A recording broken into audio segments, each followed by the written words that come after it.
Praise the lord. న్యాయాధిపతులు 9వ అధ్యాయము 8 నుంచి 15 వరకు ఉన్న వచనాలలో ఇక్కడ ఈ ఉపమానంలో చెట్లు తమకు రాజును వెతుకుతున్నాయి. ఒలీవ చెట్టు, అంజూరపు చెట్టు, ద్రాక్షవల్లి తమకు దేవుడు అప్పగించిన పనిని విడిచిపెట్టి ఇక్కడ రాజ్యాధికారం కోసం రాలేదు.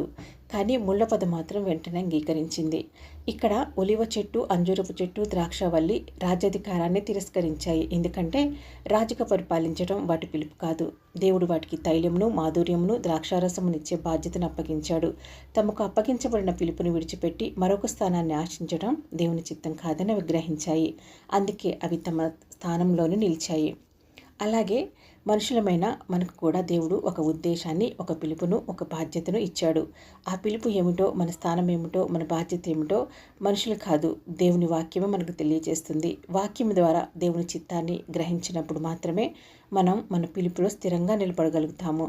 ఈ సంఘటన మనకు ఒక ఆత్మీయ సత్యాన్ని నేర్పుతుంది. ప్రతి పిలుపు దేవుని నుండి వచ్చినది కాదు. కొన్ని పిలుపులు మనుషుల నుండి వస్తాయి.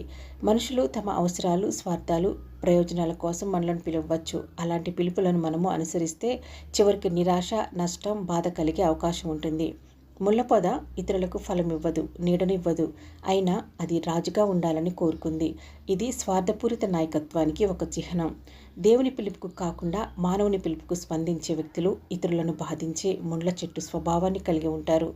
నేడు కూడా కొన్నిసార్లు మనుషుల ప్రశంసలు, పదవులు, అవకాశాలు ఆకర్షణీయంగా మనకు కనిపించవచ్చు. కానీ అవి దేవుని చిత్తంలో లేకపోతే ఆ ఆశీర్వాదాలు మనకు భారమవుతాయి. అదే దేవుని పిలుపు భిన్నమైనది. దేవుడు స్వార్థపరుడు కాదు. ఆయన పిలుపులో ప్రేమ ఉన్నది, ఉద్దేశం ఉంది, క్షేమం ఉంది. మనలను వాడుకునే ఒక ఉద్దేశం ఉంటుంది. దేవుడు పిలిచిన పనిని మనం చేసినప్పుడు అది కొద్దిదైనప్పటికీ అది చాలా ఫలవంతమవుతుంది. ఒలివ చెట్టు, అంజూరపు చెట్టు, ద్రాక్షవల్లి తమకు అప్పగించిన బాధ్యతల్లోనే నిలిచినట్లే మనము దేవుడిచ్చిన పిలుపులో స్థిరంగా ఉండాలి. ఈరోజు మన జీవితాలలో ప్రతి అవకాశాన్ని, ప్రతి పిలుపును ఒక ప్రశ్నతో పరిశీలిద్దాం. ఇది మానవుని పిలుపా లేక దేవుని పిలుపా అని. మనుషుల స్వరం కంటే దేవుని స్వరాన్ని అనుసరించినప్పుడు మాత్రమే నిజమైన క్షేమం, సమాధానం, ఆశీర్వాదం మన జీవితంలో కనిపిస్తాయి. మానవుల స్వరం తాత్కాలికం, దేవుని స్వరం నమ్మదగినది. కాబట్టి మానవులు చూపించే మార్గం కంటే దేవుడు నడిపించే మార్గాన్ని ఎంచుకుందాం. మానవులు పిలిచిన చోటుకు కాకుండా దేవుడు పిలిచిన స్థానంలో ఉన్నప్పుడు మాత్రమే మన జీవితం ఆయన ఉద్దేశాన్ని నెరవేరుస్తుంది.